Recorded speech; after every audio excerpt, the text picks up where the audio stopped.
ദിലീപേട്ടങ്ങൾ എന്തൊരു മനുഷ്യനാണ്, എന്തൊരു സ്നേഹമാണ്, ഒരു നന്മമരം തന്നെയാണ് ദിലീപേട്ടൻ. ഒരുപാട് പേർക്ക് അദ്ദേഹത്തെ കുറ്റപ്പെടുത്താൻ കാരണങ്ങളുണ്ടാവും, പക്ഷെ സ്നേഹിക്കാൻ അദ്ദേഹത്തെ ഇഷ്ടപ്പെടുന്നവർക്ക് ഒരുപാട് കാരണങ്ങളുണ്ട്.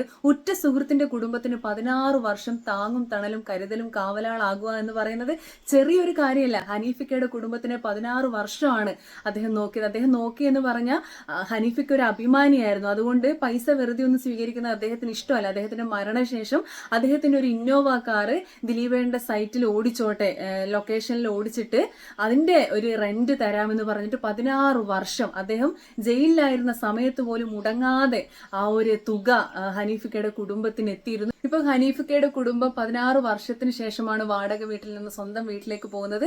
അത് മറ്റാരുടെയും പൈസ കൊണ്ടല്ല, ഹനീഫിക്കയുടെ സ്വന്തം സമ്പാദ്യം കൊണ്ടാണെന്ന് അദ്ദേഹത്തിന്റെ അളിയൻ പറഞ്ഞിരുന്നു.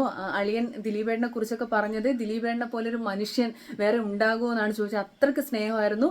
ദിലീപേട്ടൻ പറഞ്ഞത്, ഹനീഫിക്ക എനിക്ക് ചെയ്തെന്ന ഉപകാരത്തിന്റെ ഒരു അംശം പോലും ഇതാവില്ല എന്നാണ്. അത്രത്തോളം അവരുടെ സൗഹൃദം ഉണ്ടായിരുന്നു. അവരുടെ സിനിമകളൊക്കെ, പഞ്ചാബി ഹൗസൊക്കെ നമ്മൾ വീണ്ടും വീണ്ടും കാണുന്ന സിനിമകളാണ്, ആ കാണാൻ കൊതിക്കുന്ന സിനിമകളാണ്. അവരുടെ ആ ഒരു അതിലുണ്ടായ ആ ബോണ്ടൊക്കെ ശരിക്കും അവരുടെ ജീവിതത്തിലും ഉണ്ടായിരുന്നു. ഒരുപാട് സിനിമയുടെ പ്രോഗ്രാമുകളിൽ ഞാൻ അദ്ദേഹത്തെ കണ്ടിട്ടുണ്ട്. അദ്ദേഹത്തിന്റെ സിനിമയുടെ പ്രസ് മീറ്റിന്റെ സമയത്ത് ചോദ്യം ചോദിച്ചിട്ടുണ്ട്, ഫോട്ടോ എടുത്തിട്ടുണ്ട്, സംസാരിച്ചിട്ടുണ്ട്. ഒരു നല്ല മനുഷ്യനാണ്, നല്ലൊരു മനസ്സിന്റെ ഉടമയാണ്. പുറമെ എല്ലാവരും പറയുന്ന പോലെയുള്ള ഒരുപാട് പേര് പറയുന്നു അദ്ദേഹം കള്ളനാണ്, വഞ്ചകനാണ്, അങ്ങനെ ഒന്നും അദ്ദേഹത്തെ എനിക്ക് ഇതുവരെ ഫീൽ ചെയ്തിട്ടില്ല. അത്രയും നല്ലൊരു മനുഷ്യനായിട്ടാണ് എനിക്ക് തോന്നിയിട്ടുള്ളത്.